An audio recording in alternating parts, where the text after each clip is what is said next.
Bonjour tout le monde et bienvenue à un autre épisode de Politiquement parlant. C'est le balado politique avec Salim Idrissi et Georges Tsantrizos. Merci d'être là, merci d'avoir téléchargé l'épisode. Merci si vous êtes abonné à notre chaîne YouTube. Merci si vous nous écoutez sur les plateformes audio.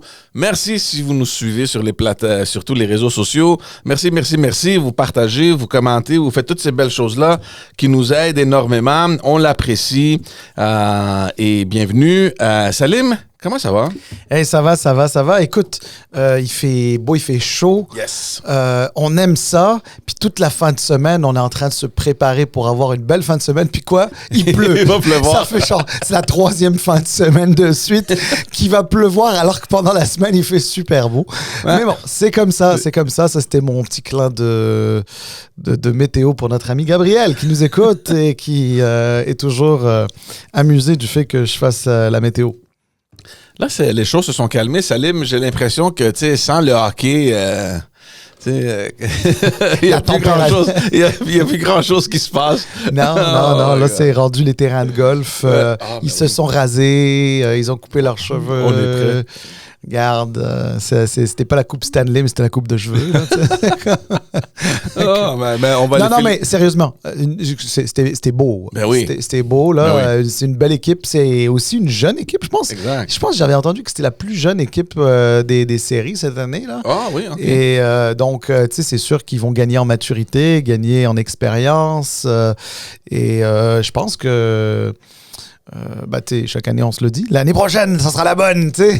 Et non, mais sérieusement, c'est-à-dire l'année prochaine, je pense qu'ils vont être encore meilleurs. Et avec peut-être un peu de chance, il va y avoir du renfort à l'intersaison, là. Donc, on va voir. Mais ils nous ont quand même fait beaucoup de bien. C'était le fun de les voir jouer. Ils ont bien joué. Bon, écoute, ensuite, ils sont tombés sur plus fort. Ben puis, oui. voilà, c'est la beauté du sport, c'est comme ça. Mais c'est ça. Puis moi j'étais convaincu qu'il allait faire au moins les finales, mais... finale de conférence, c'est déjà pas mal. Ben oui. T'sais, finale de conférence. Non, c'est ça. Non, mais on s'entend. Dans l'histoire, on va jamais se souvenir de quelqu'un qui a fait une finale de conférence. On va se souvenir de quelqu'un qui a gagné la coupe. on s'entend. Mais, pour les amateurs de sport, les amateurs de hockey ou tout simplement les fans du Canadien, écoute, c'est déjà pas mal. Ils avaient, il y a des débuts de saison, on se pose même la question s'ils vont faire les séries. Finalement, ils font les séries, ils gagnent la première, la deuxième, la troisième. Ils sont rendus en finale de conférence. Bon, arrivent pas jusqu'à la finale de la Coupe Stanley. Écoute, un groupe, ça se bâtit. Ils sont en train ils ont bâti une belle équipe. Elle va gagner en maturité. Il y aura peut-être un peu de complémentarité qui va rentrer. Puis voilà. Puis, tu sais, je parle comme un super connaisseur de hockey. Moi, le hockey, c'est pas nécessairement le sport que je suis le plus, ni que je connais le plus. Mais tu sais, quand tu suis un petit peu le sport puis que tu connais un peu l'esprit sportif et ce que ça prend dans une équipe, etc., tu sais, de ce que j'ai pu observer, et puis j'ai pas la prétention d'être un grand expert, mais de ce que j'ai observé, c'est que c'est une équipe qui a vraiment beaucoup de potentiel. Puis honnêtement, l'année prochaine, il y a de quoi faire une finale. Il faut juste construire sur ce qu'on a fait cette année, puis pas arriver genre avec une planche, en tout cas avec pas une planche, mais une feuille blanche au début de la saison prochaine, comme si on n'avait pas fait la saison fantastique qu'on a fait cette saison. Il faut rester dans cette logique-là. Et c'est comme si on avait reporté la finale l'année prochaine. Moi, c'est comme ça que je le vois. Là. Il faut oui, ça fait partie du succès, ça fait partie du progrès. Puis comme tu as dit, c'est une équipe jeune qui va continuer à se bâtir puis à s'améliorer. Donc, j'ai hâte à la nouvelle saison. Là. C'est tout ce qu'on peut dire. Ben oui. On commence où cette semaine? Mais comme l'a dit la semaine passée, la session va prendre fin dans 2 semaines, je pense, ou la semaine prochaine. Je pense qu'il on est déjà le 4? Je pense qu'il reste 2 semaines, me semble. Écoute, honnêtement, là, j'ai un doute. Ah non, peut-être même une semaine. Non, je pense que c'est la semaine prochaine. Ouais, c'est la semaine prochaine qu'ils finissent.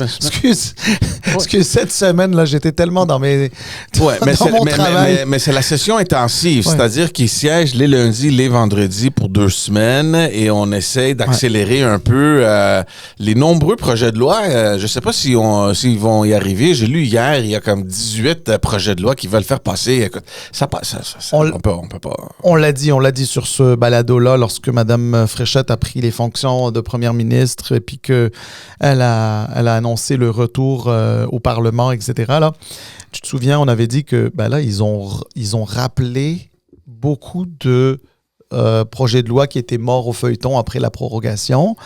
Et on le savait, il ne restait pas assez de temps. Mais moi, je pense que le signal d'aller les rappeler, c'est pas nécessairement qu'ils ambitionnaient de toutes les faire passer. Je pense que l'ambition était surtout de dire, OK, ça, c'est des sujets qui nous importent, sont importants.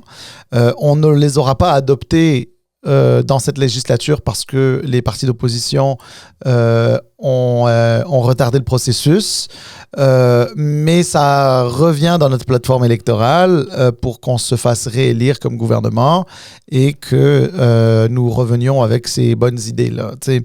En tout cas, moi, j'allais dire le feeling, c'est le sentiment, c'est ce que j'ai quand même cette impression-là parce que c'est sûr qu'il y en avait trop. Alors bon, là, il n'y en a pas. Il y en a pas dans un certain nombre qui ne vont pas être adoptés. Bon, regarde, c'est correct. Je pense pas que c'était... en tout cas, c'était prévisible. De ceux qui étaient les plus importants et qui sont les plus importants, le gouvernement va les faire adopter, va les faire passer. Il n'y aura pas de bâillon, en tout cas pas un bâillon la veille d'élection. Je ne crois pas, à moins si ça avait été fondamental. Et ce que je retiens surtout, c'est que la Constitution du Québec, ça va nulle part. Mais ça, c'était prévisible, en plus avec Fréchette qui s'en venait, là, qui... OK. Alors, je sais, elle va se défendre du fait qu'elle ne soit pas favorable, mais disons que en se levant le matin, elle ne pense pas à la Constitution du Québec. Puis elle le sait que c'est un projet qui...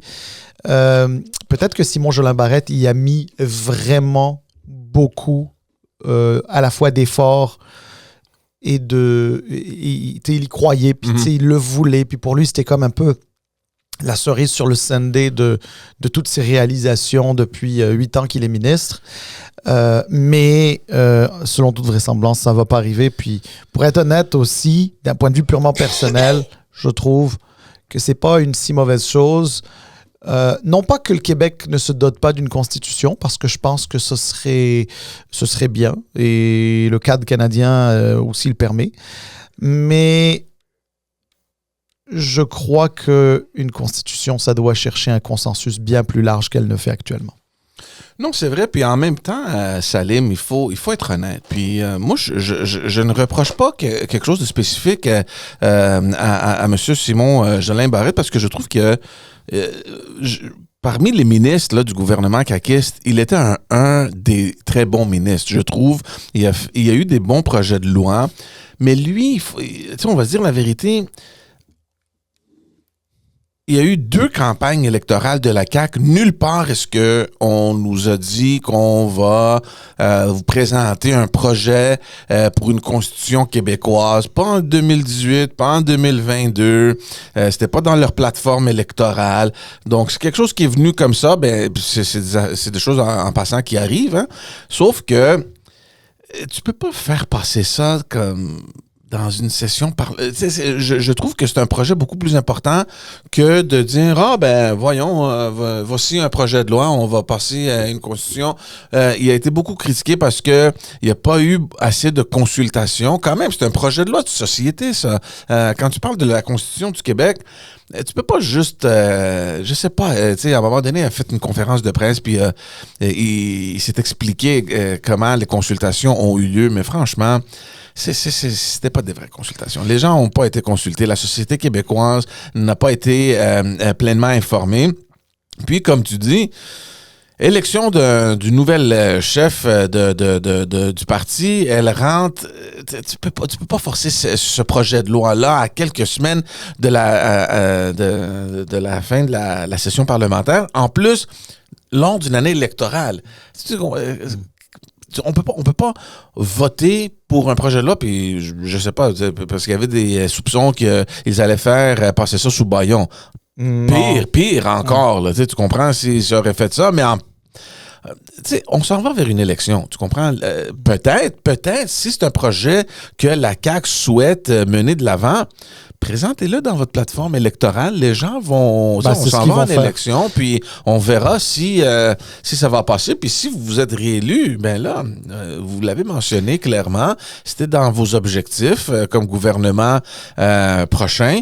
Et on entame de nouveau tout ce processus-là de constitution. That's it. C'est probablement ce qu'ils vont faire. Je reviens sur Simon Jolin Barrette, parce que tu disais que c'était l'un des très bons ministres. Puis si je fais abstraction de mes positions sur un certain nombre de sujets, je suis complètement d'accord avec toi.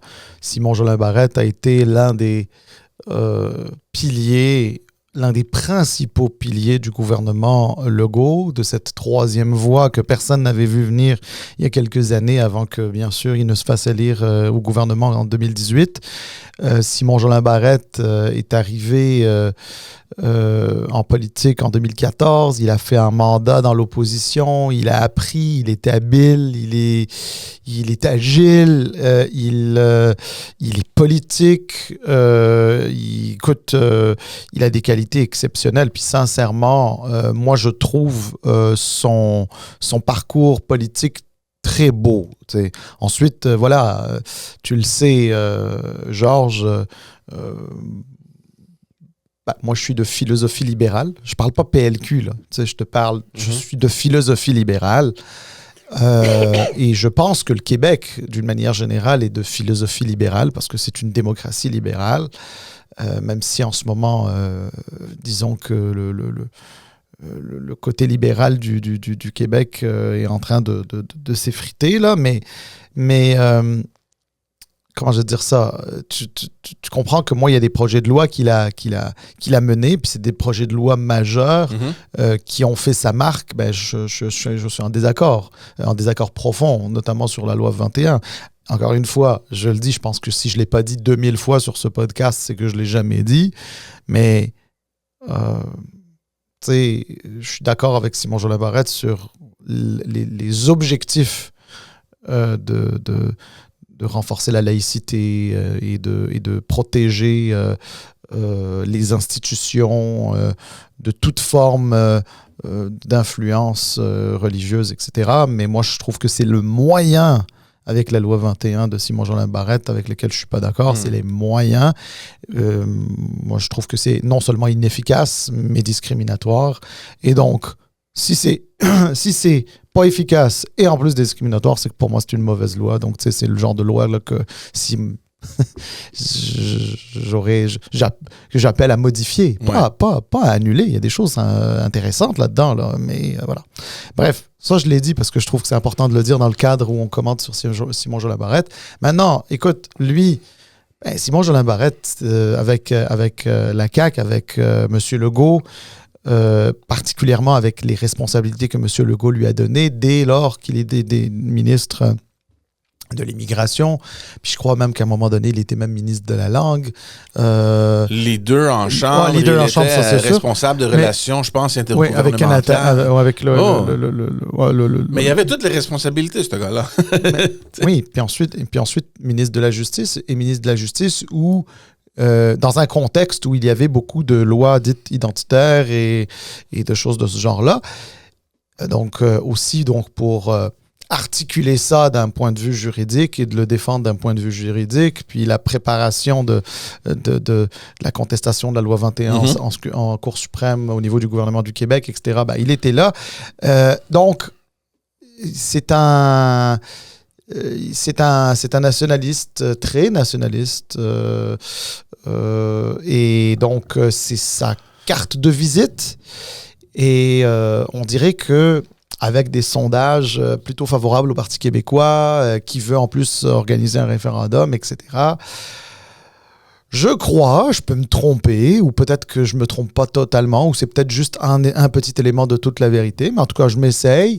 Je crois que Simon-Jolin Barrette voulait laisser sa marque un petit peu comme un Camille Lorrain qui était arrivé avec la loi 101, le ministre de M. Lévesque, Camille Lorrain, qui est arrivé avec la loi 101. Ben, je pense que Simon-Jolin Barrette essaye de s'inscrire un petit peu dans cette mouvance-là de personnes qui étaient nationalistes à saveur identitaire et voulait laisser son empreinte.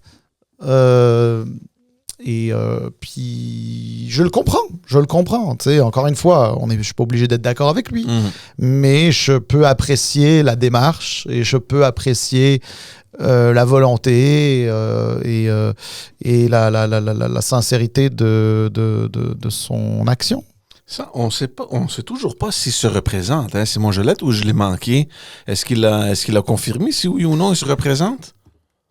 Ben, pour moi, il se représente. Mais tu sais, maintenant que tu le dis, tu me mets un doute, là. Mais non. Mais moi, pour moi, non, je pense pas qu'il se représentera pas. Là, sauf comment dire... renversement de situation majeure. Et je pense qu'il va y en avoir des renversements de situation. Je ne sais pas si ça sera son cas à lui ou le cas d'autres personnes, mais c'est pas impossible qu'il y en a certains qui vont se dire, écoute, on a assez donné. Oui, d'accord, on est jeune, mais quand jeune avec 8 ans d'expérience comme ministre, c'est pas mal. Ben oui. Il y a des gens avec 2 ans d'expérience comme ministre, puis c'est assez fou. Alors... écoute, je sais pas. Mais moi, je te dirais, sincèrement, là, si j'étais Simon-Jolin Barrette, je le suis pas, hein, donc je peux bien dire ce que je veux, mais je le suis pas. Mais si j'étais lui, député depuis 2014, on est dans 2026, ça fait 12 ans. Sur les 12 ans, j'ai été ministre 8 ans. Puis pas le dernier des ministres, là, parmi les meilleurs ministres, les plus solides. Ben, t'es assis à côté du premier ministre à tous les jours, là, tu comprends? Ben oui, mais pendant 8 ans, quasiment, d'être leader. Écoute, jusqu'à très récemment, la CAQ n'a jamais connu un autre leader que Simon-Jolin Barrette. Exact. C'est lui qui a laissé sa marque au Parlement. Là, quand on pense à la CAQ au Parlement, c'est lui. Là, pour moi, il était comme une sorte de vice-chef, comme une sorte de dauphin. J'ai été surpris d'ailleurs qu'il ne se soit pas lancé à la chefferie. Moi, honnêtement, là, avoir été lui, je partirais. J'irai faire des choses que j'ai pas encore faites, parce qu'il est jeune. Il est jeune. J'irai faire quelque chose d'autre. Là. Je sais pas si il a jamais pratiqué le droit dans un grand cabinet. Est-ce qu'il pourrait faire un peu de droit des affaires, si c'est quelque chose qui pourrait l'intéresser? Est-ce qu'il voudrait se rapprocher un peu du monde corporatif et économique, etc.? Va travailler 5 ans là-dedans. Là. Tu reviens 5 ans plus tard, et un gars comme lui, il reviendra en politique sans aucune difficulté. Là. Ben oui. Il sera allé chercher un autre bagage pendant 5, 6, 7 ans, peu importe. Là, mais là, quand il revient pour être PM, parce qu'il ne revient pas pour autre chose. Il n'y a aucune autre raison de se lancer. En fait, avec une feuille de route comme celle de Simon-Jolin Barrette, la seule chose qui reste, c'est d'être père. Non, mais sérieusement, tu vas me dire, oui, non, mais Salim, il y a quand même, il n'a pas été ministre de l'économie, il n'a pas été ministre des Finances, etc. Mais, il y a certains ministères, là, surtout les finances, par exemple, où c'est très technique, etc. C'est des profils très particuliers. Ça ne veut pas dire que tu n'es pas capable de le faire, mais c'est souvent réservé à certains types de profils. Il n'a pas ce profil-là. Ça ne fait pas de lui quelqu'un qui ne connaît pas les finances, qui ne comprend pas les finances ou qui ne pourrait pas l'être. Mais c'est juste pas son profil. Donc, s'il devait revenir, oui, il pourrait toujours aller à un truc comme l'éducation, par exemple. Puis, éducation et un nationaliste identitaire, ça peut aller ensemble. Hein, c'est pas mal. Je te dis pas que c'est ça que je souhaite, mais c'est. Mais je te demandais la question parce que parlant de candidature, puis de l'équipe de Mme Fréchette, On parlait de ça souvent cette semaine-là. Il y a eu une trentaine de personnes de la CAQ qui finalement ne se représentent pas. Et on a de la misère à voir c'est qui se présente à la CAQ. Tu comprends? Pour la prochaine élection. Donc, en termes de recrutement, on voit pas grand-chose au niveau de la CAQ. L'élection, là, on tombe dans la période de l'été. Techniquement parlant, du côté d'organisation électorale, tu as besoin de tes candidats sur le terrain. C'est là, le moment là, propice. Les blés d'Inde, les barbecues, les fêtes dans les parcs. Qu'est-ce que la CAQ va faire? C'est quand même 30 députés qui quittent. Oui, mais attends. Voilà. Et attends, il pourrait en avoir plus, on ne sait pas. Mais voilà d'une autre façon. Si on prend l'opposition officielle, les libéraux, ouais. Ils ont 20 députés. Ouais. Si on compte que Sena est encore avec eux, c'est pas le cas, mais admettons. Ouais. C'est juste pour faciliter le calcul. Il leur faut 105 députés. 105 candidats. Même, je te dirais 106, parce que Sena ne se représentera pas, évidemment, pour les libéraux. Ouais. Donc, ça leur prend 106. 106, on peut bien les chercher ici et là. Certains vont être relativement connus, d'autres vont être relativement solides, certains vont avoir de très bons profils, d'autres vont être des complets inconnus et d'autres vont être des poteaux, genre vraiment, ça prenait quelqu'un, là, puis ils ont pris... peu importe, là, quelqu'un qui vit à Montréal, ils vont le présenter en Côte-Nord. J'exagère à peine. Mais dans le cas de la CAQ, encore une fois, juste pour faciliter les calculs, là, je sais qu'avec tous les départs d'émissions et autres, là, ils doivent être autour de 80. Ils étaient 90 quand ils ont gagné les élections. Là. Ils doivent être autour de 80 aujourd'hui. Oui, moins une trentaine qui ne se représentent pas. Oui, c'est ça. Non, moins une trentaine qui ne se représentent pas. Donc, disons qu'il y en a 50.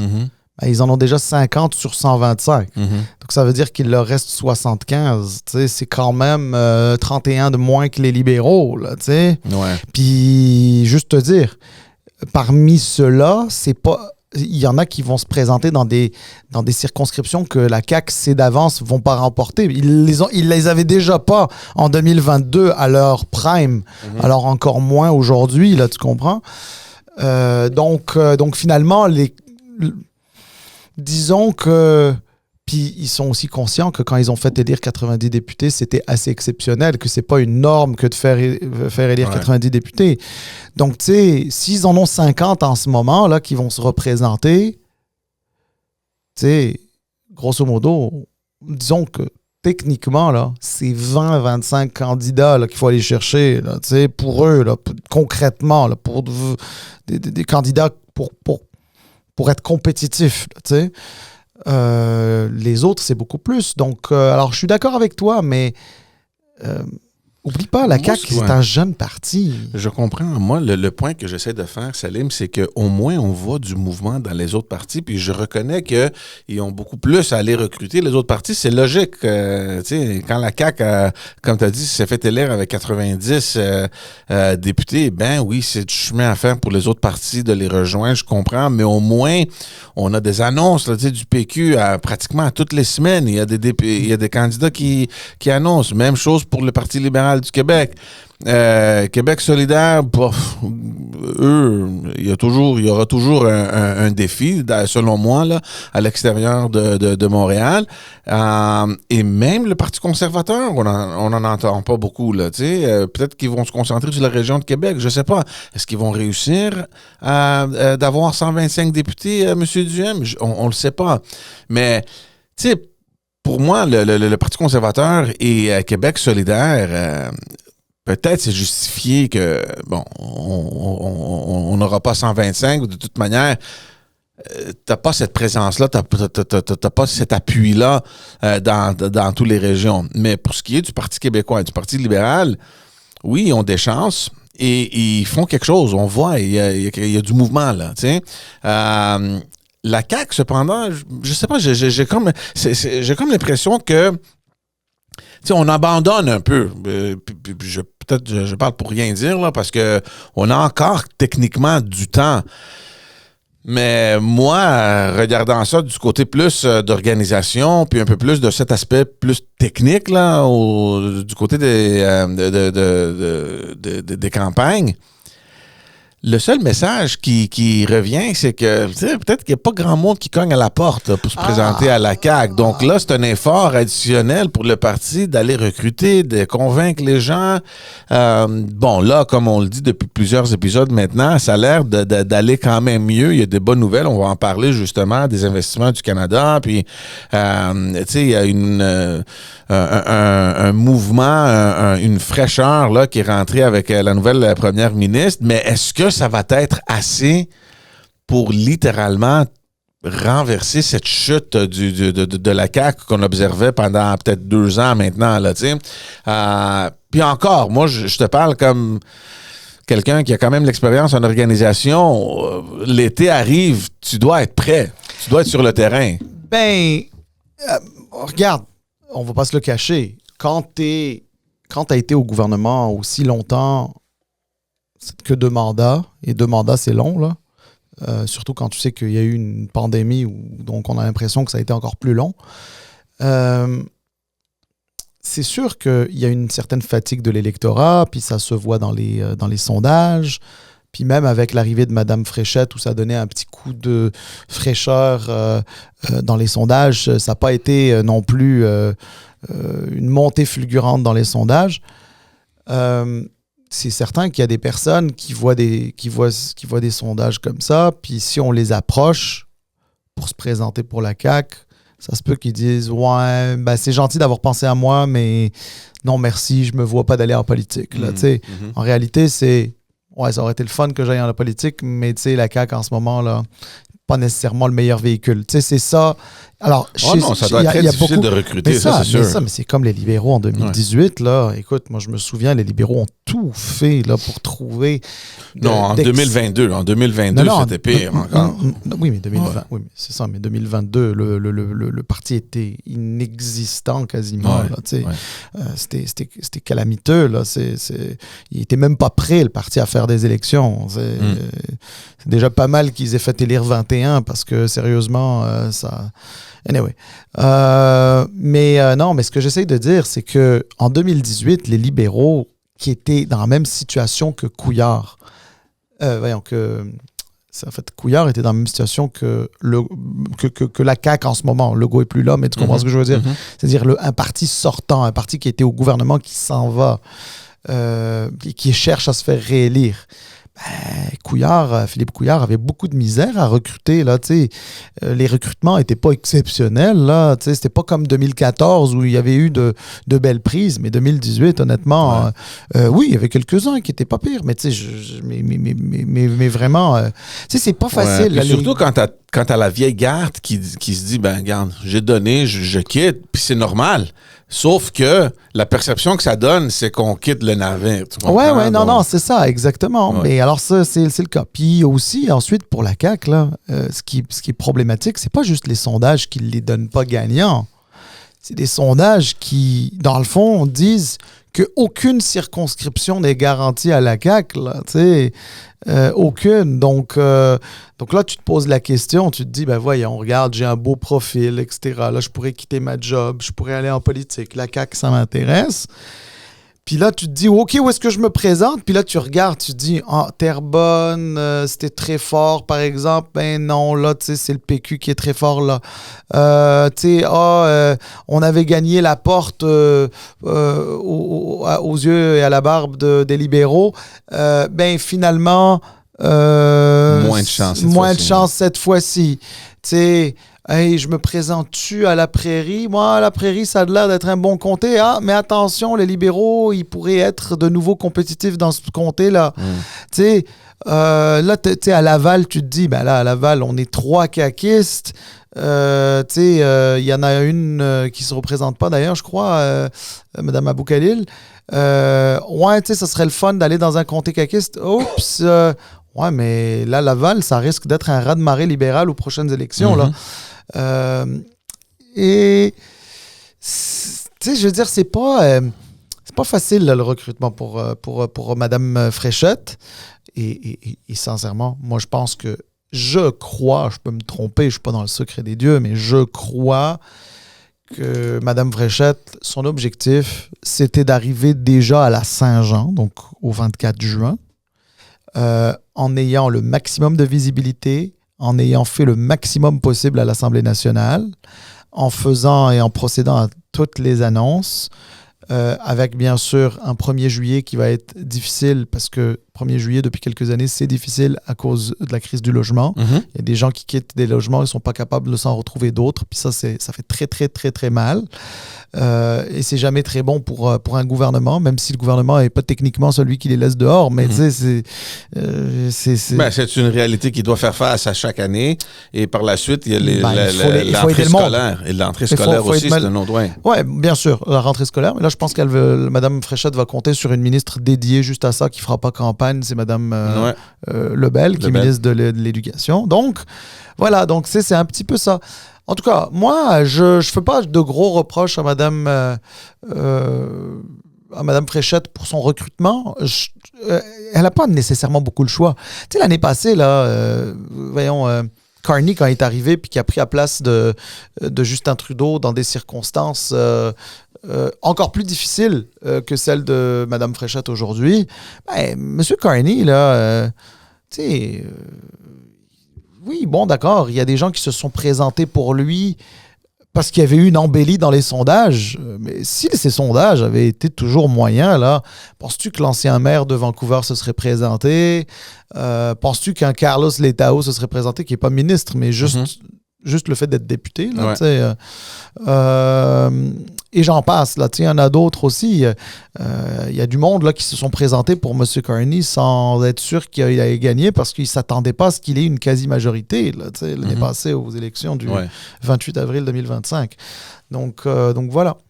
Mais on passe-tu à notre prochain sujet? Oui, c'est ça. Donc, comme tu as dit, Madame Fréchette, et je suis d'accord avec toi, son but, c'était de profiter auprès de sa visibilité, de multiplier les bonnes annonces. Puis, il y en a une en début de semaine, une belle annonce quand même du gouvernement du Canada de 10 millions de dollars pour le Québec, pour des projets d'infrastructure. Franchement, c'est une belle annonce. C'est une belle annonce. Ça a été fait, je pense, dans la Rive-Sud, si je ne me trompe pas. À Longueuil, avec la ministre Catherine Fournier. La mairesse Catherine Fournier. Des beaux projets d'infrastructure qui vont toucher un peu plein de projets partout au Québec. Tu as la liste, je pense, non? J'étais en train de la chercher, justement, de la liste des projets. Mais sais-tu quoi? On ne parlera pas nécessairement de la liste des projets. Ce qu'on va faire, c'est... On va essayer d'être un peu plus superficiel, là, plutôt que de rentrer dans le détail qui n'excite pas nécessairement tout le monde, là, mais 10 milliards de dollars. 10 milliards de dollars, c'est énormément d'argent. Ça, c'est vraiment énormément d'argent. C'est 10 milliards de dollars que le fédéral va transférer au Québec. C'est pas pour un seul domaine. Il y a plusieurs domaines parce que c'est plusieurs programmes fédéraux dont profitaient l'ensemble des provinces et territoires du Canada. Et il y avait bien sûr des parts pour le Québec.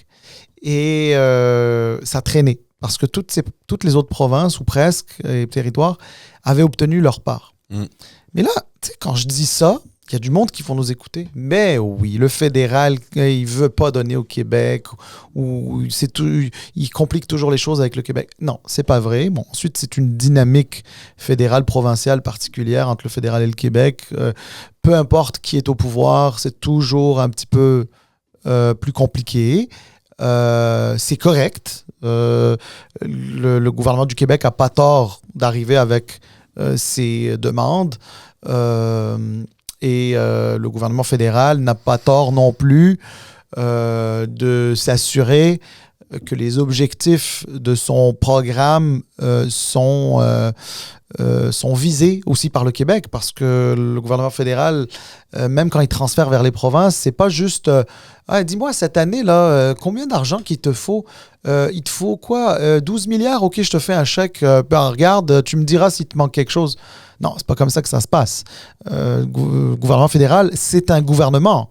C'est des payeurs de taxes canadiens de la côte atlantique à la côte pacifique en entier qui doit rendre des comptes aux Canadiens à travers, bien sûr, son Parlement dans comment ils dépensent cet argent-là. Puis quand je dis aux Canadiens, ça inclut les Québécois. C'est juste que c'est pas le même pot d'argent. Ouais. C'est parce qu'il y a l'argent public juste des Québécois, c'est le gouvernement du Québec, mais il y a l'argent public des Québécois qui est dans un contenant plus grand que celui des Canadiens.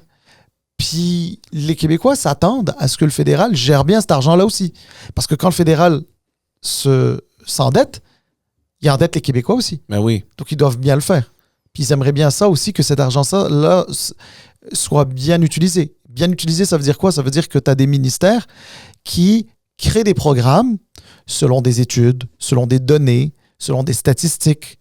C'est des politiques publiques qui sont bien faites. Il ne faut juste pas que ces politiques publiques, bien sûr, empiètent sur les champs de compétences des provinces. C'est une évidence qui n'est pas toujours évidente. C'est la raison pour laquelle il y a toujours des va-et-vient entre provinces et gouvernement du Canada fédéral. Et donc, voilà, il y a négociation à ce moment-là. Alors, ensuite, il y a la grande majorité des provinces, en fait, presque toutes les provinces et territoires. Généralement, quand le gouvernement fédéral dit, bon, on a mis en place un programme d'infrastructure pour telle raison, admettons pour stimuler la construction de logements dans certains endroits. C'est donc des infrastructures de transport notamment, parce que tu veux que... Parce qu'il y a des endroits où tu peux pas, où les gens veulent pas habiter, où les constructeurs ou les promoteurs veulent pas construire parce qu'ils se disent, ben là, t'es même pas capable de te rendre, là, tu sais, t'as pas les infrastructures de transport pour, etc. Bref. Ils arrivent avec ça. Ben, la plupart des provinces se disent, ouais, sais-tu quoi? Bon, cet enjeu-là, il est réel chez nous.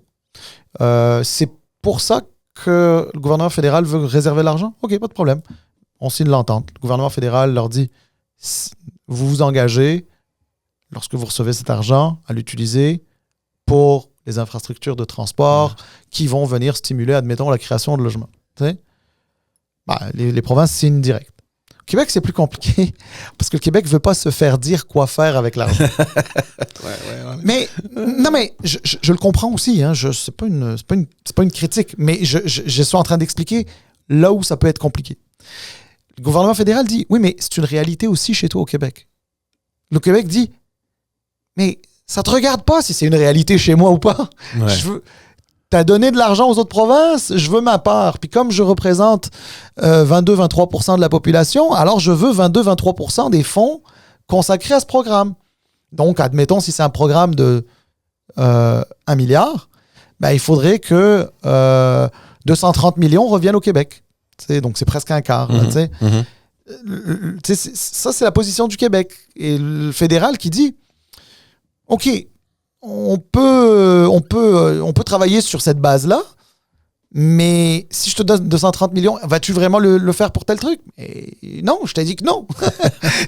Mais on l'a vu d'ailleurs avec M. Legault et Justin Trudeau, là où ils ont donné de l'argent sans condition. Non, mais alors, tu te rappelles? Non, mais justement, alors voilà, parce que, excuse-moi, tu fais très bien de le dire. L'argent sans condition.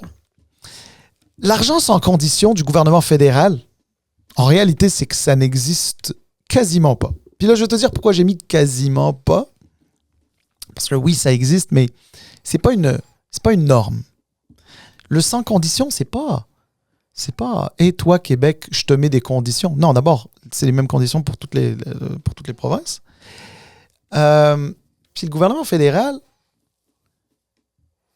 c'est pas là où c'est là qu'il doit faire attention. C'est que les conditions qu'il met, si c'est des conditions qui expliquent comment tu dois gérer cet argent, non, ça regarde pas le gouvernement fédéral. Mais Le gouvernement fédéral n'a pas à faire ça. Puis parfois, le gouvernement fédéral, soit s'essaye, soit les fonctionnaires s'essayent, soit politiquement, on essaye d'empiéter, etc. Ça, c'est une chose. Par contre, quand le gouvernement fédéral te dit, ben moi, un ministre des Finances, par exemple, il va annoncer, moi, je vais mettre 2 milliards de dollars dans tel truc. Ben, il veut s'assurer que 2 milliards de dollars à travers le Canada vont être investis exactement là où il l'a annoncé. Pas dans autre chose. Pas pour servir à payer la dette d'une province ou je sais pas quoi. Si c'est pour les routes, c'est pour les routes. Si c'est pour des infrastructures hospitalières, ça va être des infrastructures hospitalières. Si c'est autre chose, ça va être autre chose. Donc, dans le fond, fondamentalement, c'est plutôt genre, on veut juste s'assurer, le gouvernement fédéral dit, on veut juste s'assurer que l'argent qu'on a budgété pour telle raison se rende vraiment pour telle raison. Tu vas me dire, oui, mais Salim, comment ça se fait que, je pense que c'était en 2021, si ma mémoire est bonne, là, juste avant les élections fédérales, comment ça se fait que Justin Trudeau avait donné 6 milliards de dollars sans condition au Québec? Ça, c'était les garderies. C'était les garderies. Il créait un programme national modelé autour de celui du Québec qu'on a ici avec calqué, pas modelé, mais calqué. Ouais. Les garderies subventionnées qu'on a. Donc, c'est un excellent projet à travers le Canada. Bravo. Sauf que nous, on l'a déjà, mais donc, puisqu'on l'a déjà, mais donne-nous l'argent, puis on va aller le mettre ailleurs. Oui, mais ça, c'est correct. Ouais. Mais ça, je suis 100% d'accord avec le gouvernement du Québec. Oui, mais la controverse, Salim, à l'époque, c'était que tu avais comme, je sais pas combien de milliers de parents sur des listes d'attente. Ah! Tu te rappelles? Oui, mais ça, oui, mais là, ça devient un débat quasi philosophique. Puis ça, c'est intéressant ce que tu dis. Parce que moi, tu vois, ça, c'est exactement le genre de discussion que j'aimerais que les gens chez eux, etc., là, puissent avoir avec amis, famille, etc. Puis ça se peut qu'ils soient pas d'accord entre eux. Puis c'est correct parce que c'est ça la beauté de discuter politique, c'est que chacun a son opinion, mais tu sais, et puis ensuite, c'est l'art de convaincre l'autre, puis parfois, on peut ne pas convaincre l'autre, mais au moins qu'on le sache. Parce que tu vois, si on vient à faire de la politique, c'est-à-dire la relation de force entre Québec et Ottawa, la réalité, c'est que le gouvernement du Québec de M. Legault avait bien raison de dire, attendez, vous mettez de l'argent pour permettre aux provinces de créer un système de garderie qui ressemble au nôtre. Pas de problème. Nous, on l'a déjà.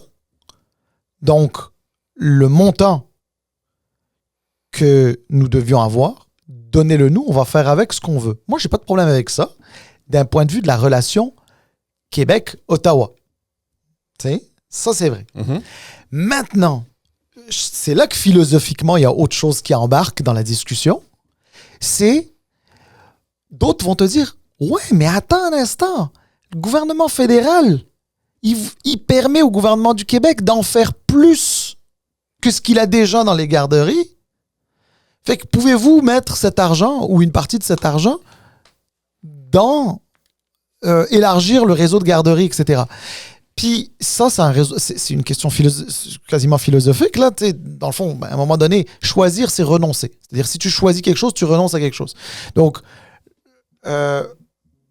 moi, ce que je pense, c'est que le gouvernement du Québec, à un moment donné, il se pose des questions avec ses données, avec ses chiffres, avec sa vision, avec ce qu'il a promis, avec ce sur quoi il s'est fait élire, etc., etc.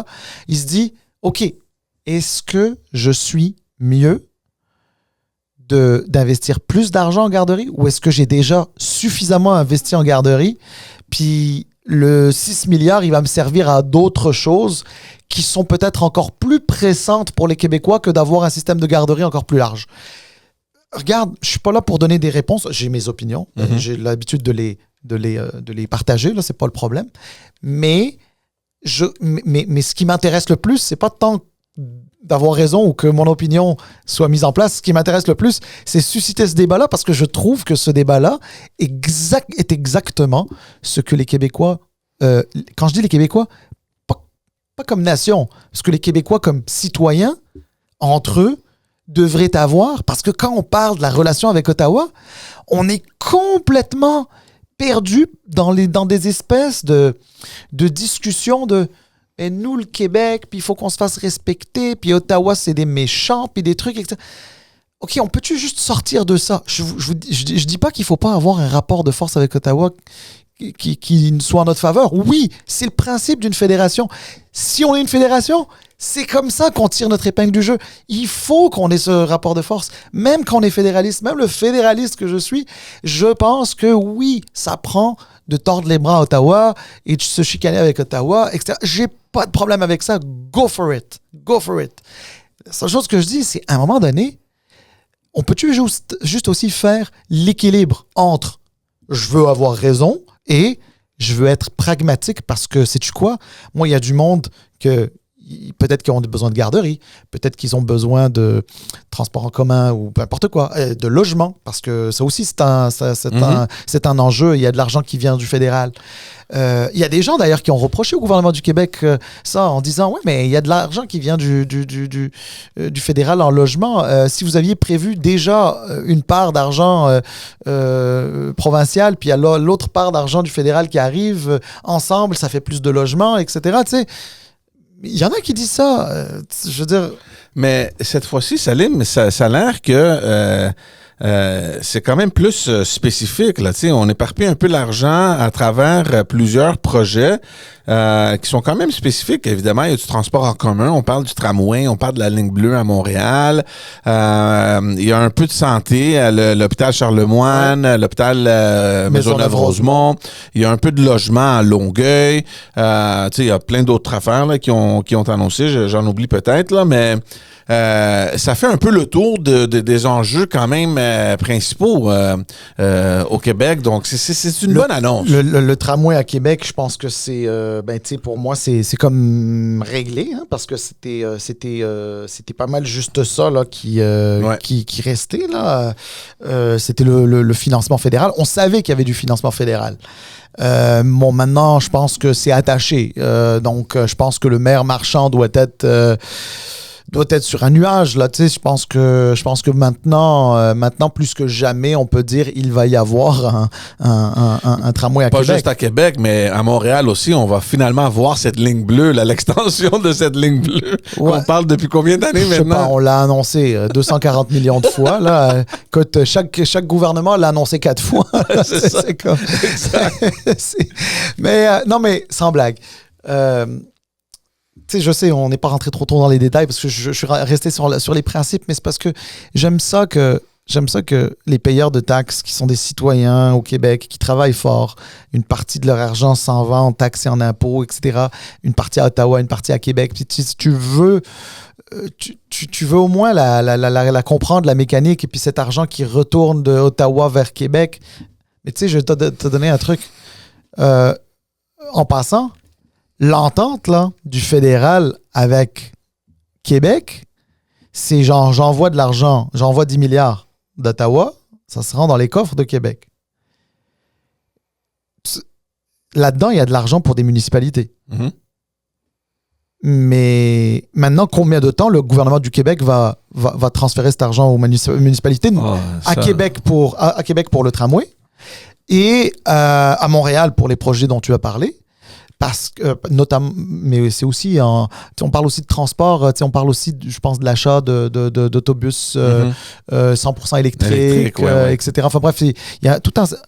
Mais imagine toute cette mécanique-là. Tu sais, ailleurs au Canada, il y a des villes comme... Prends Toronto, par exemple. Là. Écoute, Toronto a un statut spécial en Ontario qui fait en sorte que Toronto se gère très très bien. Les métropoles d'habitude à travers le monde ont plus de pouvoir. Montréal est une métropole sans pouvoir. Tu sais, voilà, c'est comme ça. On a décidé que les choses allaient se décider à Québec, même pour Montréal. À Québec, c'est-à-dire au gouvernement du Québec. Tu sais, je veux dire, son financement, etc. Comment ça fonctionne. Mais Toronto reçoit l'argent directement du fédéral. Donc, par exemple, Montréal aurait pu aussi recevoir directement l'argent du fédéral. Ben non, on a notre petite... C'est une loi. Ouais, c'est une loi. C'est le chapitre M30 de la loi sur le ministère du Conseil exécutif qui permet pas ça. C'est correct. Mais moi, en fait, ce qui m'embête, c'est pas tant que la loi existe. Parce que cette loi-là, je la comprends aussi. Parce que ça permet au fédéral d'éviter de faire du maraudage avec les municipalités dans le dos du gouvernement du Québec. Donc, tu veux pas affaiblir le rapport de force du gouvernement du Québec avec le gouvernement fédéral. Donc, moi, l'existence de cette loi en tant que telle, même si je la trouve pas parfaite, mais je la comprends. Tu sais, je n'ai pas de problème avec ça. Mais par contre, à partir du moment où tu t'es entendu, ben juste permets-leur. Spécifiquement pour ça. Ouais. Pas pour... mais non, tu sais, le gouvernement du Québec, il va mettre cet argent dans son compte consolidé, là, dans ce qu'on appelle... pas un compte consolidé, comment on appelle ça? Dans son fonds consolidé, etc. Tu sais, il y a une espèce de jeu dans les trucs, puis tu sais, ça permet peut-être d'économiser sur certains intérêts. Puis... Enfin bref, il y a tout un tas de calculs. Il y a peut-être des calculs où tu économises certains sous, où tu génères certains sous, peut-être. Mais à un moment donné... tu sais, sérieusement, là, le coût administratif, le coût de tous ces intermédiaires, mais c'est pas juste ça. C'est plus important que les dollars que tu génères avec... Mais c'est aussi le temps perdu, là, tu comprends? C'est ça que je dis. Mais c'est le temps perdu, c'est l'énergie perdue, puis finalement aussi de l'argent perdu, parce que tu sais, t'as toujours des gens qui travaillent sur certaines choses sur lesquelles et un temps qu'ils auraient pu consacrer à travailler sur autre chose. Donc moi, c'est un petit peu ça. Je me dis, alors, je te dis pas que le gouvernement fédéral devrait être en mesure d'envoyer un chèque à Montréal quand il le souhaite. C'est pas ça que je dis. Je dis juste que, étant donné que pour ça, ils se sont entendus, ben faites-le, direct. Ouais. Tu sais? Ouais. Parlant de rapport de force, Salim, on va terminer sur ce sujet-là. On a eu la visite de la première ministre albertaine, Danielle Smith, qui est venue à Québec cette semaine aussi. Se sont rencontrés avec notre première ministre à Québec. Une rencontre quand même importante, je pense, avec tout ce qui se passe, toute la dynamique qu'on a discuté d'ailleurs dans d'autres épisodes en Alberta, avec un référendum qui vient au mois d'octobre. Et ça tombe bien, ça tombe pas bien, mais c'est une coïncidence aussi que ça arrive avec le départ de Stephen Guilbeault, puis Mme Smith, elle a commenté sur le départ de Stephen Guilbeault, à quel point il était le choix le plus désastreux pour les relations de l'Alberta et du Canada avec ses positions. Puis, il faut lui donner ça. Elle a fait un excellent point. Elle dit, imaginez s'il y avait un ministre fédéral qui venait dire aux Québécois, moi, là, non seulement j'aime pas votre hydroélectricité, mais je vais faire en sorte que vous ne pourriez plus en développer. Elle a fait cette liaison-là.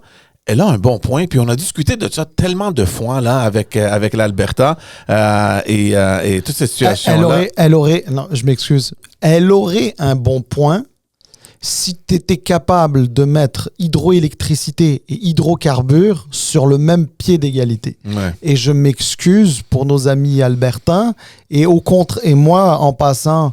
je suis favorable à un corridor énergétique en autant que ça se fasse comme il se doit, comme il faut. Puis je suis extrêmement sensible à la question albertaine, etc. Mais en même temps, c'est pas vrai. Tu peux pas mettre pétrole et électricité sur le même pied d'égalité en 2026. Non, mais elle disait mais je comprends que d'un point de vue politique, mais c'est pas juste politique, Salim, c'est aussi économique. C'est ça la ressource. Qu'est-ce que tu veux? On va arrêter d'en produire parce que vous pensez que c'est mauvais ou parce que vous ne voulez pas? Qu'est-ce qu'on va faire, nous autres? Non, mais là, voyons, c'est pas vous pensez que c'est mauvais. Je m'excuse, là, mais chaque année, puis là encore, on rentre dans la période estivale. Combien on va en avoir des feux de forêt en raison des changements climatiques? Combien de... Tu sais, à un moment donné... non, je veux dire, c'est pas vous pensez que c'est pas bon. Non, c'est pas bon. Ensuite, je dis pas que c'est pas parce que c'est... Je dis pas que parce que c'est pas bon qu'il faut arrêter de l'exploiter. Mais ce que c'est moi qui parle, c'est pas Guilbeault, parce que Guilbeault irait beaucoup, beaucoup plus loin que moi, là. Mais ce que je veux juste dire par là, c'est que on peut ne pas aimer Stephen Guilbeault. Et je crois que c'est assez légitime pour elle de ne pas aimer Stephen Guilbeault. Mais il ne faut pas non plus, travestir une argumentation et une réalité c'est pas la même chose. C'est-à-dire, écoute, il y a personne sur Terre qui pense que l'avenir, c'est le pétrole. Personne. Là, évidemment, là, elle a le beau rôle, Madame Smith. Pourquoi? Parce que depuis le retour de Donald Trump, tout ce qui est en lien avec l'électrification, notamment des transports, etc., c'est en recul. Mais tu sais, ça va arriver. Puis autre chose, tu me parles, c'est pas juste politiquement. Ben, c'est surtout politiquement. Je vais te dire pourquoi. Parce que, évidemment, on est allé chercher une fibre. Alors, imaginez qu'on vous dise non à votre hydroélectricité. Donc, c'est plus politique. Pourquoi? Parce que économiquement, le gouvernement Trudeau, il a acheté le pipeline vers le Trans Mountain. Là, ouais, puis qu'est-ce qu'on a fait avec? Mais justement, merci de dire... Mais attends. Qu'est-ce qu'on a fait avec... T'attends quoi? Est-ce que ce soit le gouvernement qui l'exploite? C'est au privé. Déjà que le contribuable canadien a payé ça extrêmement cher. Là. Combien de milliards? Là, j'ai oublié. Attends, mais c'est juste pour le fun. Tiens, regarde, ChatGPT. Combien... Je pense que c'était comme le triple ou quelque chose du genre. Là, que ça... Trans Mountain. OK. Combien a coûté le 2 milliards de Trans Mountain? Et... OK. 34,2 milliards de dollars canadiens au total au moment de sa mise en service en mai 2024. Oui, mais le gouvernement, initialement, l'annonce qu'il avait faite, c'était pas 30 milliards. Là. C'était beaucoup moins que ça. Non, mais attends, c'est pire encore. Donc, ça veut dire que le gouvernement est allé plus loin que ce qu'il avait l'intention. Ouais. OK, mais donc sincèrement, est-ce qu'on peut dire que le gouvernement fédéral n'a pas fait quelque chose pour l'Alberta? Je m'excuse. Il y a une raison à ça. Et la raison, elle est économique. Puis d'ailleurs, je t'invite à réécouter ce qu'il nous a dit ici. Puis je ne cherche pas à lui donner raison. Mais il ne peut pas avoir tort sur tout. Comme d'ailleurs les autres ne peuvent pas avoir tort sur tout. Mais c'est qu'à un moment donné, tu dis que tu veux l'exporter. J'ai pas de problème avec ça. Au contraire, moi je le veux, le corridor énergétique. Guilbeault le veut pas, moi je le veux. Mais économiquement, est-ce que tu vas en tirer quelque chose? Parce que demain la guerre pas en Irak, mais en Ukraine. Demain, la guerre en Ukraine s'arrête. Que les Européens vont faire la paix avec Poutine, admettons, avec la Russie, ou tout du moins les choses commencent à rentrer un peu dans l'ordre. La Russie recommence à fournir le gaz à l'Allemagne et le reste de l'Europe, qu'ils vont s'en foutre de notre gaz à nous. Tu comprends ce que je veux dire? Qui vient de plus loin avec tous les risques que ça occasionne, etc. Donc, dans le fond, ce qu'on est en train de dire, c'est qu'il faut investir des milliards aujourd'hui pour quelque chose qui sera prêt dans 10 ans, au moins. Et dans 10 ans, peut-être que les besoins mondiaux seront différents et que finalement, on aura investi autant d'argent pour rien. Tu comprends? Donc, non, mais je veux dire... C'est juste que je pense pas que c'est un investissement pour rien, parce que l'investissement est là de toute manière, même si... On va prendre un autre exemple qui est plus proche de nous autres, là, les relations avec les États-Unis. OK? Là, il a attaqué le Venezuela et il s'est approprié de leur pétrole. Ça nous a causé plus de mal parce que là, on ne sait pas qu'est-ce qui va arriver. Parce que de toute manière, pour les gens qui nous écoutent, là, le pétrole albertain, on le vend déjà aux États-Unis, puis on le rachète parce qu'eux autres, ils ont les moyens pour l'exploiter, le raffiner, whatever.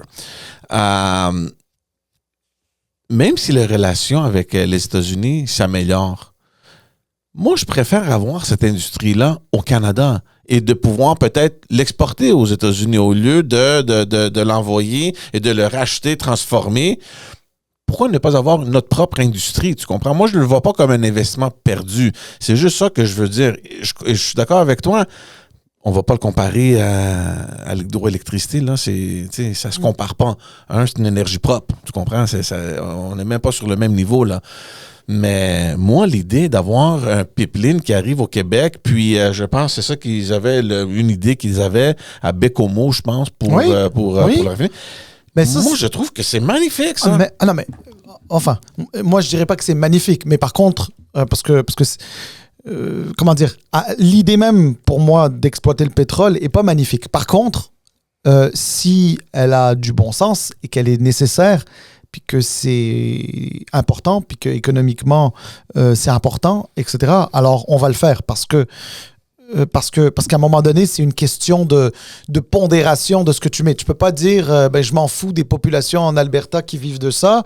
Puis tu peux pas dire, j'utiliserai plus de pétrole alors que malheureusement, le pétrole est encore nécessaire. Donc, bon, je vais pas faire la fête parce qu'on va faire un pipeline. Mais par contre, on peut être, assez pragmatique pour se dire, si on passe par un tracé qui a de l'allure, puis de passer par la côte nord pour pas, par exemple, avoir d'impact, admettons, sur le Saint-Laurent ou sur certaines nappes phréatiques, etc. Mais OK, faisons-le, pardon, parce que c'est nécessaire. Alors moi, je te dis, je suis pas anti-pipeline. Évidemment, je préfère ce qui est propre et renouvelable, ça c'est certain, mais je suis pas anti-pipeline. Je voudrais ça, qu'on puisse au Canada, même comme Canadien, parce que oui, je suis pas albertain, mais c'est pas parce que je suis pas albertain que je suis pas Canadien, et je partage avec les Albertains l'intérêt aussi du Canada. Et oui, je veux qu'on l'exploite, mais je veux juste qu'on le fasse bien, je veux juste qu'on le fasse intelligemment, puis je veux juste qu'on le fasse pas au détriment d'autres choses qui sont aussi importantes, voire plus, tu vois. À partir de ce moment-là, j'ai pas de problème. Au contraire. Puis moi, je pense que l'Alberta et le Québec ont tellement en commun, on gagnerait tellement à travailler ensemble. Que moi, je vois ça je vois une forme de collaboration d'un très bon œil, d'un très, très, très, très bon œil. Mais c'est juste que moi, je te dirais juste que j'ai un peu de mal avec le procès que Mme Smith, qui n'est pas une modérée, soit dit en passant, il faut le dire, ce n'est pas une modérée, le procès qu'elle fait à Stephen Guilbeault. Peut-être que d'autres vont me dire, oui, mais Stephen Guilbeault, c'est pas un modéré non plus. Ben, peut-être. Sais-tu quoi? Peut-être. Mais au moins, tu sais, je veux juste pas qu'on trouve le mouton noir pour s'attaquer au gouvernement fédéral parce qu'on n'aime pas le gouvernement fédéral. Puis ça tombe bien, celui qui incarne le mieux ce qu'on n'aime pas du gouvernement fédéral, c'est Stephen Guilbeault, fait qu'on va en parler. Tu sais quoi? Moi, je pense qu'elle est triste du départ de M. Guilbeault parce qu'elle ne pourra plus s'attaquer à lui. C'est un peu comme M. Poilièvre qui avait une obsession avec Justin Trudeau. Là. Il n'est plus là. Ouais, c'est ça. M. Trudeau n'est plus là, mais M. Poilièvre, il pense encore à M. Trudeau. Tu vois? Mais, mais en même temps, son argument, c'est, vous voyez, on a enlevé un obstacle puis on a trouvé un terrain commun avec le gouvernement de M. Carney. Les choses se semblent bien aller, etc., etc. Donc, elle a fait quand même des bons points. Puis moi, je suis d'accord avec toi, la relation Québec-Alberta en est une très bonne. Et moi, je veux juste parler maintenant très hypothétiquement. On a discuté de ça au dernier ou celui d'avant, l'épisode concernant la décision de tenir un référendum sur un possible référendum en Alberta et comment cette dynamique-là allait jouer avec l'élection au Québec. Puis là, le Parlement va fermer bientôt. On va tous être, pas nous, là, mais les élus vont être en mode électoral. Et qu'est-ce que Mme Fréchette fait? Elle amène Mme Danielle Smith au Québec. Je dis pas que c'est un move électoral, peut-être pour nuire au PQ, mais je fais juste le lien parce qu'on avait eu cette discussion-là et comment est-ce que le PQ va faire pour se concentrer sur son message et sur sa campagne durant l'été puis l'automne, en même temps que toute cette histoire politique va se dérouler en Alberta. Et on l'a amené ici au Québec. Et voici tout le monde, Madame Danielle Smith, la première ministre d'Alberta. En passant, il y a un référendum qui arrive au mois d'octobre, puis c'est ça. Nous, on s'en va en élection, puis here you go. Voilà, on met un visage un peu, les gens vont la reconnaître un peu. C'est peut-être une coïncidence, mais je le trouve quand même intéressant, tu sais, que ça arrive, le timing. Moi, j'aime moins un des objectifs cachés. Je dis pas que c'est juste pour ça, évidemment non. que non, mais j'aime pas le mini-objectif caché de mettre le feu à Ottawa en allant visiter le Québec à la veille d'une élection où le Parti québécois qui veut un premier référendum sur la souveraineté du Québec dans un premier mandat, pas un premier référendum, un nouveau référendum, mais dans un premier mandat. Ouais. Et alors, ça me dérange pas outre mesure qu'un PM d'une autre province vienne ici, même si c'est celui de l'Alberta, puis je pense qu'on a quelque chose à gagner, je venais de le dire il y a 5 minutes. Mais le fait que ça vienne déranger M. Carney, puis que ça vienne déranger le fédéral, puis que ça mette tout le monde un peu... enfin, moi j'aime moins ça parce qu'on dirait qu'il y a quelque chose de moins authentique. Donc ça enlève un petit peu du côté comment dire, intéressant et stratégique que je trouvais qui était bon là, tu sais, genre à la fois pour le Québec et l'Alberta et par ricochet pour le Canada parce que 2 provinces aussi importantes qui collaborent. Bon, écoute, on va voir à quoi ça va ressembler. Je crois que pour Mme Fréchette, si tu veux, ça envoie comme une espèce de bon signal, comme si elle était à la bonne place. C'est-à-dire, regardez, là, on n'est pas pour quitter le Canada. On ne veut pas vraiment quitter le Canada, mais on veut être nous-mêmes et souverains au Canada, là, tu sais, souverain à l'intérieur du Canada, c'est-à-dire souverain dans nos champs de compétences. Ouais. C'est ce que dit en tout cas officiellement la première ministre de l'Alberta. La première ministre du Québec veut, dans le fond, dire la même chose. Puis, tu sais, c'est quelque part d'envoyer 2 messages, 2 femmes.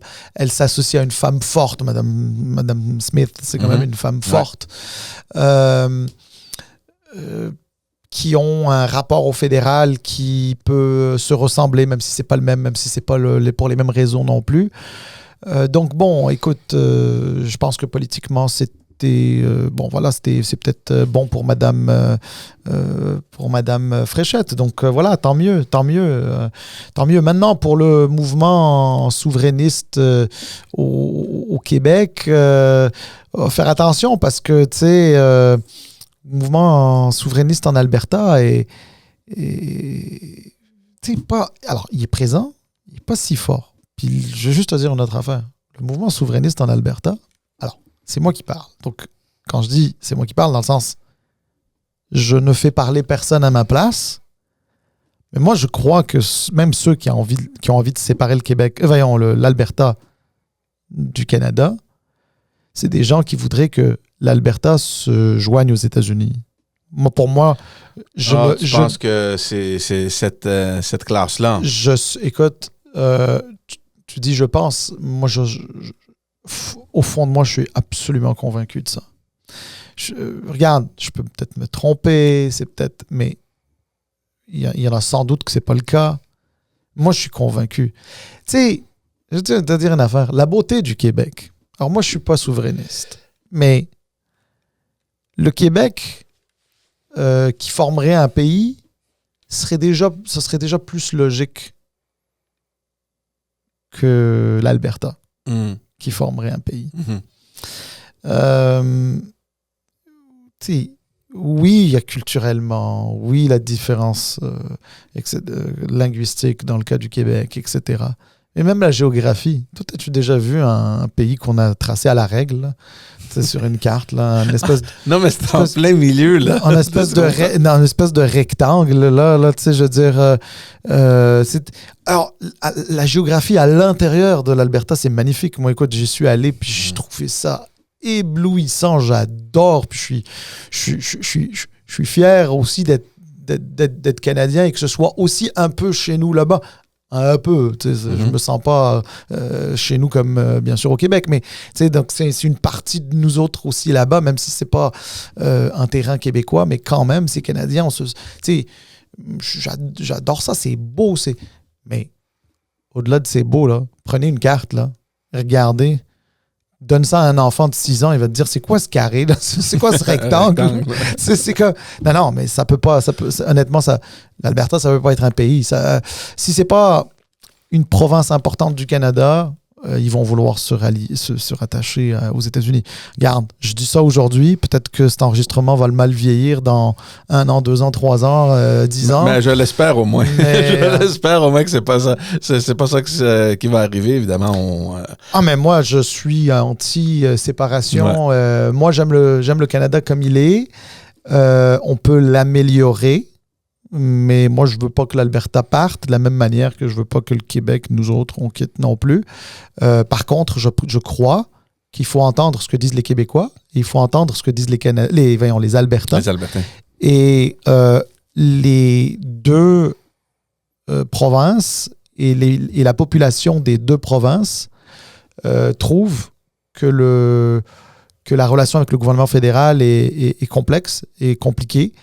Et veulent leur autonomie. Et il faut trouver les mécanismes pour améliorer ça et trouver les mécanismes aussi pour qu'il y ait une forme de comment t'appelles ça, d'homogénéité dans le fonctionnement dans une fédération, parce qu'en même temps, tu peux pas non plus créer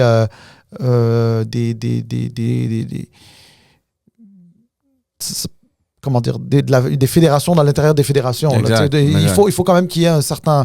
Sinon, il n'y a pas de bien commun. Là, et voilà, c'était l'épisode pour aujourd'hui. Chers amis, revenez nous voir la semaine prochaine. Ça va arrêter la fin de la session parlementaire. On aura bien plus de choses à discuter. Bon week-end à vous tous. On vous voit très bientôt. Ciao! Ciao, bye!